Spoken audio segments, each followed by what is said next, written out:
Meus queridos, a paz do Senhor. Eu sou o diácono Claudiono Machado e esta é mais uma das nossas pequenas reflexões com base na leitura diária da revista Lições Bíblicas da CPAD. Esta é a nossa revista.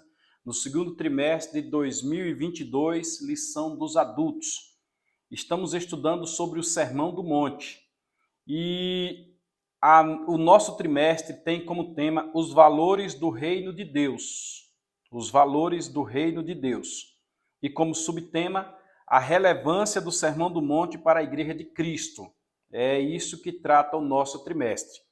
Nós já tivemos 4 valiosas lições, estamos na lição de número 5, e é uma lição de um assunto pesado e necessário, porque a lição agora, dentro do Sermão do Monte, vem tratar o que Jesus abordou como primeiras coisas, o que seja o casamento e, via de consequência, o divórcio.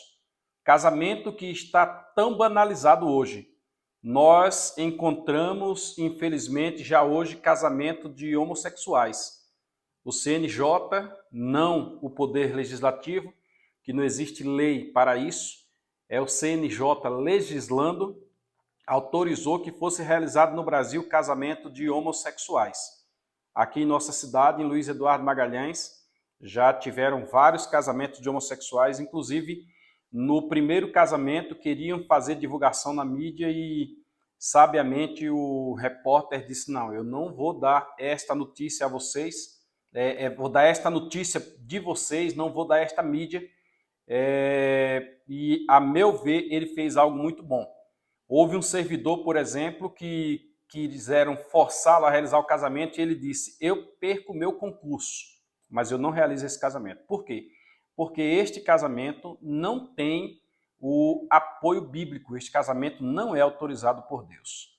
Quando nós lemos a Bíblia Sagrada, lendo que o povo estava saindo do Egito para Canaã, o Senhor fez questão de advertir, vocês vão para uma terra onde lá tem o Jebuseu, o Ferizeu, o Girgazeu e aí por diante, e as práticas de lá vocês não vão praticar. Quais são essas práticas? Aí ele deixou claro. O homem não se deitará com outro homem, o homem não se deitará com animal, como se mulher fosse, e aí por diante. Então, estes princípios morais, aqui agora já não é mais uma questão civil, o casamento é uma questão civil, mas o casamento de homem com homem já não trata mais só de uma questão civil, é uma questão moral. Então, infelizmente, a banalização do casamento tem chegado aos nossos dias hoje. De igual modo também, a lição vem dizer que o casamento é para sempre, pois Jesus deixou isso claro no Sermão do Monte, mas este casamento que deveria ser para sempre também está banalizado e vem acontecendo inúmeros divórcios, infelizmente. A gente às vezes esquece que o casamento ele depende da vontade das duas partes. Você quer, quero. Então, se os dois querem, o casamento vai à frente. Quando uma das partes é forçada a casar, como acontecia lá na Idade Média, esse casamento não vai à frente. Quando as duas partes estão casadas e uma parte não quer conviver com a outra, esse casamento também não vai à frente. Paulo chegou a ponto de dizer, ó, se ela aceita em conviver contigo, não a deixe. Se ele persiste, ele aceita em conviver contigo, também não deixe. Por quê? Porque o divórcio é uma realidade que o próprio Senhor Jesus Cristo teve que enfrentar o tema, o apóstolo Paulo teve que enfrentar o tema, e nós também temos que tratar dele atualmente, especialmente no contexto da igreja. Então, vamos à lição de número 5, que tem como título O Casamento é para Sempre.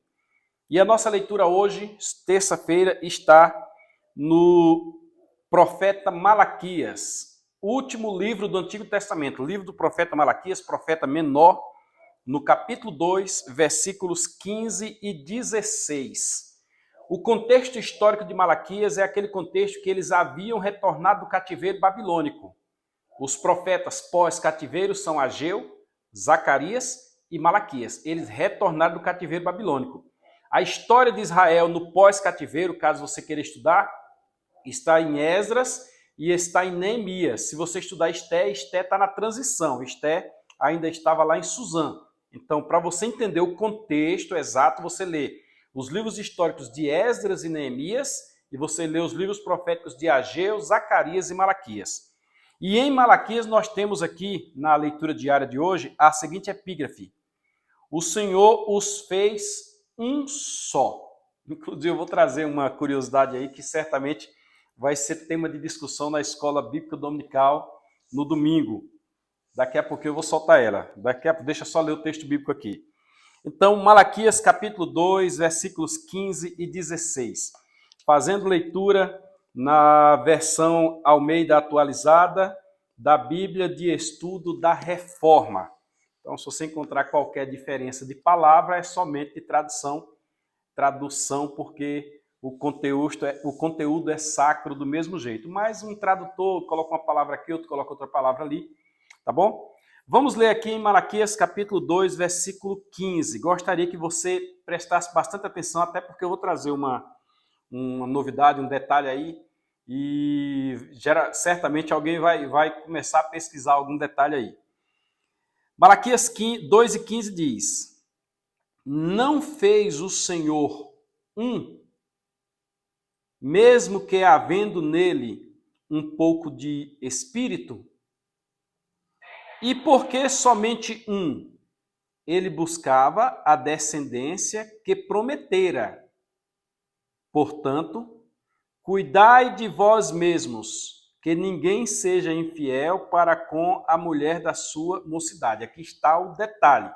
Nós não vamos falar sobre a promessa da descendência que prometeu, nós não vamos falar sobre nele havia um pouco de espírito, nós não vamos falar sobre isso. Em outro momento, a escola dominical vai trazer este versículo e a gente comenta. Mas agora nós queremos focar no tema da lição, senão a gente desvia o foco aqui. E ele conclui o versículo 15 dizendo: e ninguém seja infiel com a mulher da sua mocidade. Ponto. Aí vamos ao 16. Porque o Senhor, Deus de Israel, diz que odeia o repúdio. Aqui está o detalhe. Repúdio. 2. Também aquele que cobre de violência as suas vestes. 3. Diz o Senhor dos Exércitos: cuidai de vós mesmos e não sejais infiéis. 3 coisas, né? Eu baguncei aqui. O primeiro é o repúdio, o segundo é cobrir de violência e o terceiro é a infidelidade. Essas 3 coisas estão aqui presentes. Por qual motivo? Vamos primeiro entender aqui a questão de um só. Ele está falando de que Deus fez e daquele tirou a mulher. Deus fez o homem, daquele homem tirou a mulher. E do mesmo jeito de Deus fez uma descendência. Nós não vamos entrar nesse detalhe. Aí nós temos Abraão, nós temos Isaac, nós temos Jacó. É de só que vem a descendência. E quando você lê o Evangelho de Mateus, você vai encontrar descendência de Jesus Cristo. Aí vem Jesus Cristo, filho de fulano, cicrano, beltrano, tal. Haja vista que Mateus e Malaquias se unem. Pois bem, tendo explicado essa parte aí, existe uma teoria entre os judeus. Estou tratando de escola dominical e aqui é para quem gosta de estudar a Bíblia. Quem não gosta pode desligar o vídeo, pode passar para frente, que não é o seu foco aqui. Mas entre os judeus existe uma teoria do mito, o mito de Lilith. Vou repetir, o mito, uma história mitológica que não tem base bíblica de Lilith. Se não tem base bíblica, para que você vai citar? Eu vou citar porque o versículo em Gênesis, capítulo 1, me passou agora o versículo, está entre o 27 ao 31, diz assim: macho e fêmea os criou. Macho e fêmea. Deus, quando criou, teria criado macho e fêmea, conforme Gênesis, capítulo 1. Porém, lá no capítulo 3, agora me passou a memória, porque a gente grava no súbito, às vezes pesquisa quando o assunto é bem complicado, mas é como se você pegasse e fizesse uma pergunta de súbito e a pessoa respondesse de súbito, mas eu já estudei o assunto. Lá no capítulo 3, quando quando Moisés está mostrando que Deus trouxe um sono sobre Adão, Adão estava triste, e quando Adão acordou, Adão viu Eva. Aí Adão disse uma frase que é a que confronta com Gênesis capítulo 1, que é o foco dos judeus terem o mito de Lilith. O que está escrito lá? Está escrito que esta agora será chamada varoa, porquanto do varão foi tirada. Esta agora é o que confronta com macho e fêmea os criou. Lá no mito de Lilith, entre os judeus, eles dizem que Lilith teria sido a primeira mulher de Adão. Mito de Lilith. Eu estou explicando uma coisa que você pode se confrontar a qualquer momento. Eu não estou doutrinando, eu estou explicando alguma coisa, até para ficar claro com os irmãos. Se eu não tivesse capacidade de fazer isso, eu não seria professor de escola dominical, eu não teria condição de estar fazendo esse vídeo para vocês.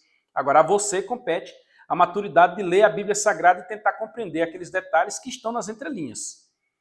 Segundo eles, Deus teria feito Adão e Lilith, teria feito os dois. Todavia, por algum motivo que eu não vou soltar aqui agora, porque aí sim eu estaria entrando num campo desnecessário neste momento, Lilith desobedeceu a Adão e acabou se transformando num demônio. Veja que isto é um mito. Aí Adão ficou triste por causa da ausência de Lilith, voltou a ficar só, e Deus então não teria feito mais uma mulher do barro, porque do barro estaria em pé de igualdade. Mito de Lilith, preste bastante atenção. Joga aí no Google que você vai ver isso que eu estou te dizendo. Deus então colocou um profundo sono sobre o homem e fez uma cirurgia tirando uma costela e fazendo agora os dois da mesma essência. Não os dois do barro, mas diferentes, porém de uma mesma carne, que é o que fundamenta hoje o casamento. Quando os dois se unem, formam-se uma mesma carne. Neste contexto é que o Senhor diz, fez um. E aqui nós estamos também no contexto de sacerdotes, falando do livro de Malaquias, que com o passar do tempo parece que esqueceram como é que Deus fez as coisas. E eles, sacerdotes, estavam repudiando sua mulher por qualquer coisa, que é o que Jesus discute no Sermão do Monte acerca do divórcio. Por qualquer coisa eles repudiavam a sua mulher. Segundo, eles traziam violência sobre suas roupas. Nós temos aí declaradamente um caso, um exemplo, aliás, ou nas entrelinhas, o estupro e coisa do gênero que às vezes acontece entre casais. Lamento dizer isso, e é crime. Se não houver consentimento, é crime.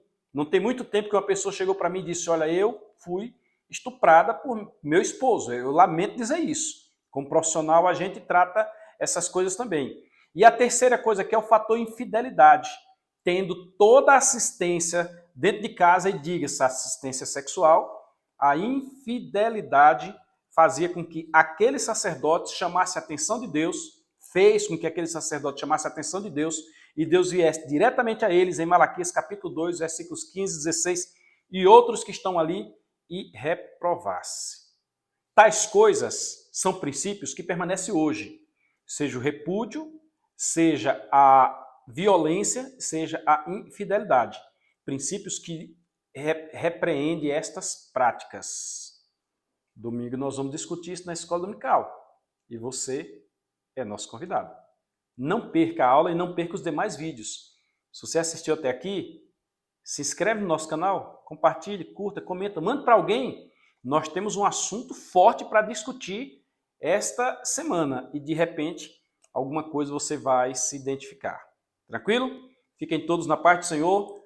Até domingo na Escola Bíblica Dominical. Leia o texto bíblico.